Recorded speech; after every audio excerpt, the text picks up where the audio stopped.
Hello friends, welcome to my channel.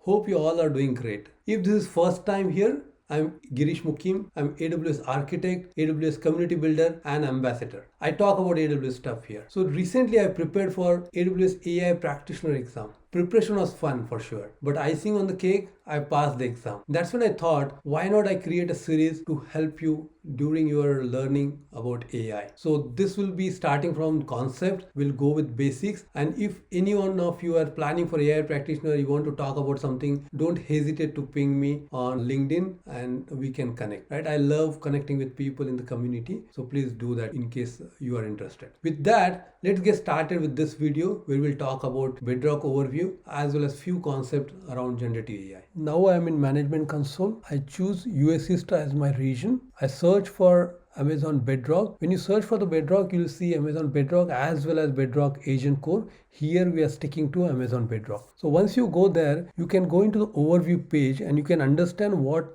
Bedrock is. So Bedrock is a platform for generative AI, makes multiple models available and you can access this model through API layer. You can just think about single API which is talking to various models behind the scene. So from programming standpoint, for building your application, a lot of things are abstracted to you. You will get the APIs which are standardized for all the models. So you don't need to change the APIs or the way you call models based on the model itself. So that is the beauty of Bedrock. It makes our development easy because it is a AI platform and models are available for us to use.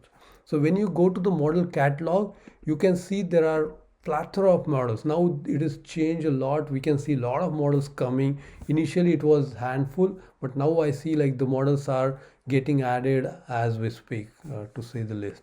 So there are providers, which is Amazon is one of the provider. You can have Amazon models as well, which is Titan, Nova series is there. You can explore that. Then Anthropic, Claude is quite famous. Then there are Cohere, DeepSeek, OpenAI, a lot of providers are getting added to it and multiple models are coming. So you can choose the model as per your use case. You can have what modality you need. It could be text, it could be image, or it could be video. Based on what you need, you can just choose that. So this is a list of models which are available. I won't go into specific of this, any of this model. We'll just choose one. The main attention we should give it to learning more than what models are available. But there is a good set of models which are available out of the box. Today I'll just go into bit of test. There are a lot of other stuff when it comes to Bedrock, inference, model tuning, building application through agents, knowledge bases, guardrails. We'll cover all of this, but let's start simple. Today we'll talk about test section here and specifically this playgrounds, and I'll talk about few concepts which are really important for generative AI learning. And when I start learning, I was really confused about those, and now I'm going to help you with understanding before you start your preparation for the exam. I'm talking about temperature, I'm talking about top K, top P, which is usually you might have heard of those, but you may not be clear what those are. So let's see what chatbot playground. Two flavors to it. One is single prompt. It is simple, like you give some prompt and AI will answer that or LLM will answer that. There is no more to and fro happening here. In case of chat, you can generate a conversation interactively with your model. So let's see what chat is. So here you can select the model what you want. I'll just go in Nova Lite and say apply. So system prompt, what is system prompt? Just spend some time talking about that because it's important. System prompt is usually hidden. It is a foundational instructions which you are giving to the model. Before user interactions, your user will not see what system prompt is. So you can set a persona, you can set a behavior, you can talk about the tone, what model should use, or you can put a constraint around it. Persona, when you can say, okay, what defines your model? What defines your use case? You can be building school assistant. Then tell that to the model. You are a school assistant. So it knows what it's dealing with. Then put the tone. You can dictate how model should behave or how model should speak. You can say, keep it friendly, informative. Rules or constraint, you can say, okay, limit your responses to say 200 words. You can control that technically as well, but I'm just giving like some constraint you can add in system prompt. You can say definition for this task. Tell the primary objective of this agent or this model. As I said, school assistant, for example. You can put guardrails and say that prevent harmful or off-topic responses. You can have that through Bedrock guardrails, but this is a second layer of security you can think of as a Bedrock guardrail. But first, let's put that in system prompt as well. Security is a key, so make sure whatever avenues you get to secure your agent or your application, you should use that. And system prompt is one way of doing it. Yeah, with this, let's go into few concepts. Maximum output tokens, you can choose what output tokens you want to use for this particular session, and that is keeping your cost low and making sure that you are not getting off guard. So that is one way. And stop sequences, if certain sequences come, you can ask to stop model to generate more keywords. And temperature, top P, top K, we'll talk about that next. And guardrails, we'll talk about that in our next tutorial. You can say, what is Amazon Bedrock? So just tell you what is Bedrock. It is Amazon Bedrock is a service provided by AWS that serves as the foundation of building, scaling, generative AI application. Then when what is launched and all that. You can just, I'm just telling you the example, not actually prompt is critical here. Just want to see how chat playground can be used. Key features, foundation model customization. You can fine tune your model. You can customize the way you want it. And that is a little advanced. Then infrastructure and tools. All these models or this Bedrock is very well integrated with other AWS ecosystem, and which is key. Still your knowledge of core services are not going away anywhere. It is more critical, right? So this is integrated with AWS ecosystem, be it AWS Lambda, API Gateway, DynamoDB, CloudWatch, everything is here for us to use. And that is the beauty of using Bedrock. We can just go and ask a few more questions. For example, as I said, like we can fine tune it, but let's ask the model. Can I fine tune model in Bedrock?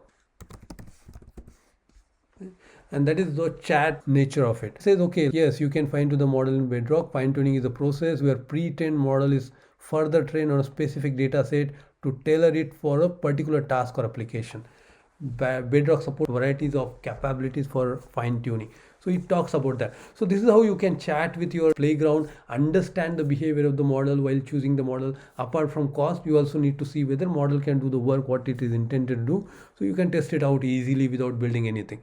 Just go to the chatbot and do it. One other playground is image playground. I'll just show you that little bit on that. You can go to image or video playground. You can choose the model what is available in that. It's showing me the few models available, but I'm sure there is a way we can get access to rest of those. I don't know why it is not coming for me, but let me anyway check this one. And same thing, right? You can still give a prompt here and chat with this model, or like ask for creating an image, creating a video and all whatnot. I'll not go into that because it is simple to use. You can just try it out if you want, but I'm just going that. It's the same like what we just looked at other playground. I just want to drive a point that there is a playground available where you can play with it, understand the model, change the model. You can just change the model the way you want it, choose another model and apply it, and then that's how you can play with it. I think this is good overview of Bedrock playground. We'll talk about other functionalities what Bedrock brings to us, but not in this video. It's already getting longer. I want to talk about the concepts of temperature, top P and top K. You might have heard about this, and I was really confused when I started preparing for AWS AI Practitioner and learning about this concept before you go for exam. It's really important. So let me talk about temperature.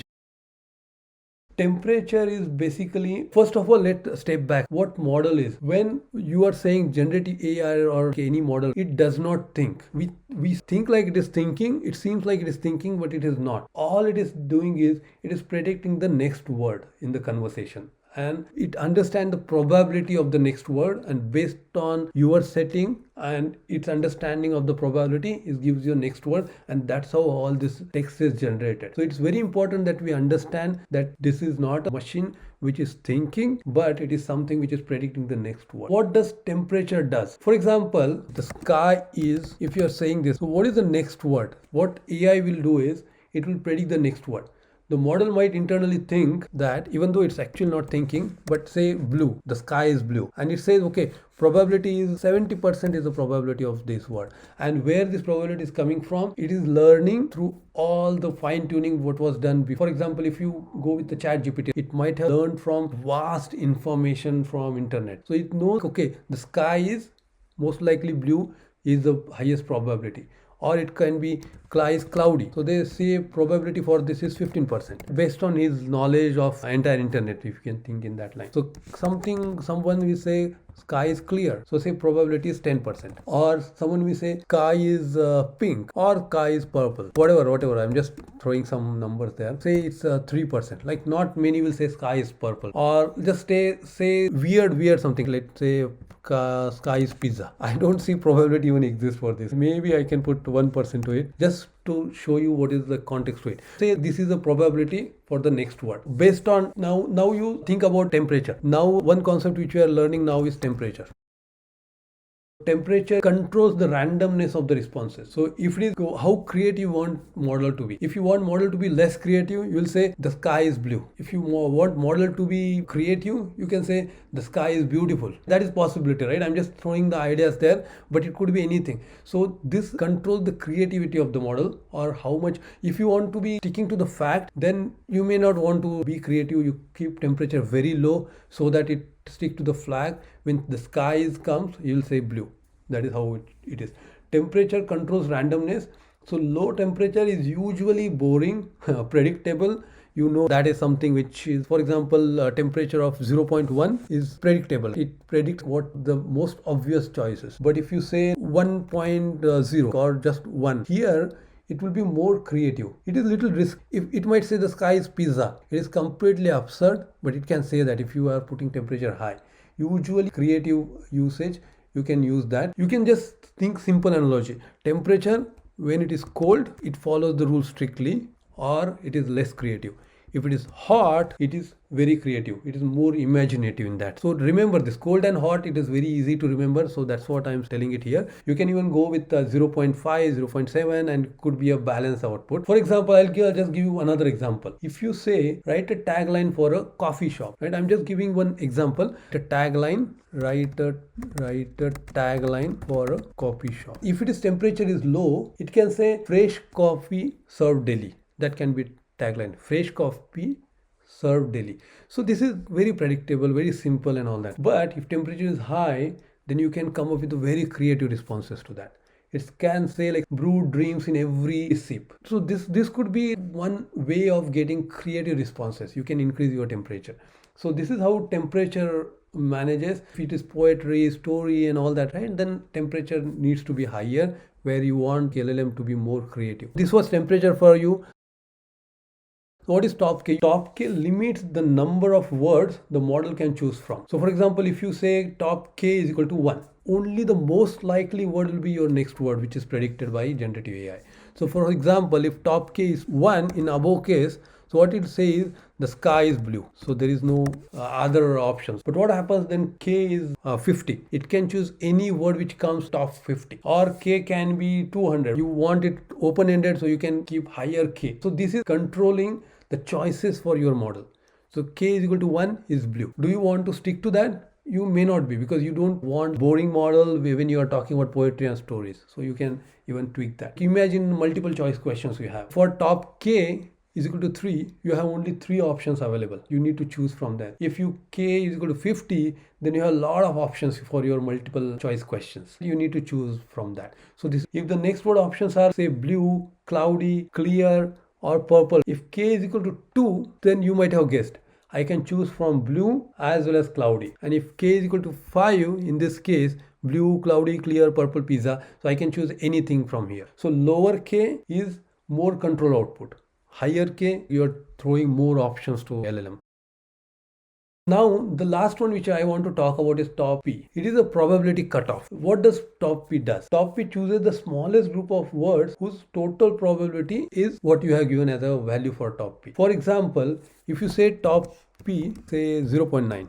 So you can consider it as a 90%. Top P is 9 means includes word until their probability adds up to 90%. So it will start adding probability for blue, which is 70 plus 15 cloudy. So it is 85 and there is no more words to reach to 90. It might choose between blue and cloudy. What we are doing is we are giving it probability instead of giving direct k number. So top P chooses the smallest group of words whose probability is equal to P, what we are given. Here top P is reaching to be 85% or 0.85. This is adding up to 95%. So when you give 85% or 0.85, it has option of choosing from blue and cloudy.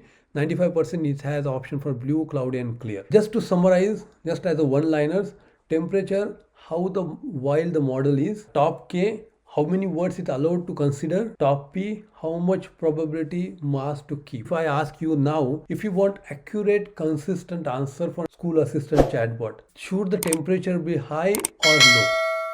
Yeah, you guessed it right. Temperature should be low. Okay, so I think this is clear. These are three very important concepts which comes early in my reading, and I thought I'll just break it down for you. Next videos we'll talk about more on guardrails, what is knowledge bases, what is agent. Hope you learned something new today. If so, please like this video, share, leave your comment so that I know this content is helping you. Don't forget to subscribe, and that's now. Okay, see you again with yet another exciting tutorial about AWS. Keep learning, keep sharing what you learn, and thanks for watching.